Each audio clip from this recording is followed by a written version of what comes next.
یہ کہتی ہیں کہ ایک شادی شدہ عورت ہیں، خاتون ہیں، کسی غیر مرد سے ان کا تعلق قائم ہوا اور پھر ان کے ہاں بچہ بھی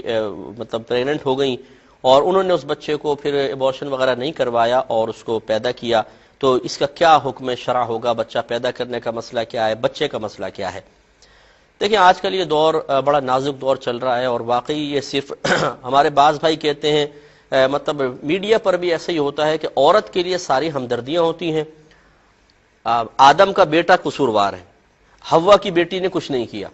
حالانکہ کتنے مقامات ایسے ہیں کہ یہ عورتیں خود مردوں کو ابھارتی ہیں اور پھر گناہ کرواتی ہیں، اور پھر بعد میں معصوم بن کے بیٹھ جاتی ہیں مظلومہ کہ جی میرے ساتھ تو ایسا کر دیا۔ بھائی تمہارے ساتھ ایسا کر دیا، تمہارے ہاتھ پاؤں باندھے ہوئے تھے، آپ کی عقل کو مفلوج کر دیا تھا، آپ کو بالکل سن کر دیا گیا تھا، بے ہوش کر دیا گیا تھا؟ نہیں، عالم ہوش میں تھیں، سب کچھ اپنی مرضی سے کیا، بعد میں معصومہ بن کے بیٹھ گئیں۔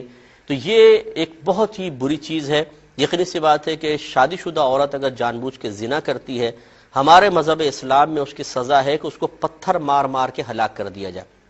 اگر ثبوت ہو جائے تو۔ اور ثبوت ہوگا دو طریقوں سے، یا تو وہ عورت اپنی زبان سے اقرار کرے کہ میں نے ایسا کیا ہے، اس کے بھی کچھ شرعی تقاضے ہیں، قاضی اچھی طریقے سے جانچ پڑتال کرتا ہے، لیکن بہرحال اگر عورت اقرار کرتی ہے تب سزا ملے گی، یا کم از کم 4 مرد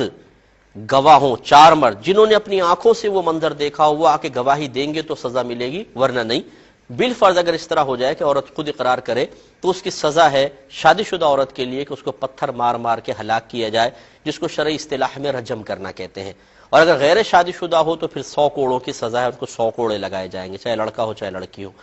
اب اس طرح اپنے، ایک تو یہ زنا بہت بڑا گناہ، دوسرا اپنے شوہر کی امانت میں خیانت۔ جب ایک عورت کا نکاح ہو جاتا ہے تو یاد رکھیں کہ اس کا مسکرانا بھی صرف اپنے شوہر کے لیے ہونا چاہیے، اس کا اٹھنا بیٹھنا، اس کا میک اپ، اس کے کپڑے، اس کی ہر زیب و زینت صرف شوہر کے لیے ہونی چاہیے کہ اب وہ شوہر کی امانت ہے۔ اب اگر کوئی بہن خدا نخواستہ اس طرح خیانت کی مرتکب ہوتی ہیں تو لازم بات ہے کہ یہ ایک اور مزید بہت بڑا گناہ ہے، اور میدان معاشر میں جو شرمندگی اور رسوائی ہوگی وہ علیحدہ ہے۔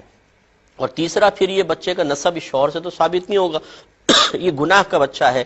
یقینی سی بات ہے اس میں بچے کا قصور نہیں ہے، اس میں ان بالغان کا قصور ہے، لیکن بہرحال اس بچے کا نسب اس آدمی سے ثابت نہیں ہوگا۔ اب اگر یہ عورت اب یہ راز چھپائے گی تو ساری زندگی اس کو جھوٹ بولنا پڑے گا، ساری زندگی دھوکہ دیتی رہے گی، جھوٹ بولتی رہے گی، اس کے نام اعمال میں کس قدر گناہ لکھا جائے گا یہ خود وہ اندازہ کر لیں۔ اس لیے بہت ساری بہنیں ایسی ہیں کہ جو خصوصاً جو انٹرنیٹ سے زیادہ وابستہ ہوتی ہیں، وہ نیٹ پہ تعلقات قائم کر لیتی ہیں، دوستیاں کر لیتی ہیں۔ پہلے شیطان یہی بہکاتا ہے کہ بس ہم تو خالی چیٹ ہی کر رہے ہیں، ہم تو خالی بس وقت پاس کر رہے ہیں، شوہر چلا جاتا ہے گھر میں کوئی کام نہیں ہوتا، یہ شوہر باہر گیا ہوا ہے، یہاں کوئی بات کرنے والا نہیں ہے، صرف ایسی تھوڑی سی پاکیزہ بات کریں گے، پھر وہ پاکیزگی کب غیر پاکیزگی میں بدلتی ہے اور کب گناہ شروع ہو جاتے ہیں یہ پتہ بھی نہیں چلتا۔ میرے پاس ایسے سینکڑوں کیسز آتے ہیں جس میں لوگ توبہ کر رہے ہوتے ہیں اور اپنے بارے میں بتا رہے ہوتے ہیں کہ ہم سے یہ قصور سرزد ہو گیا۔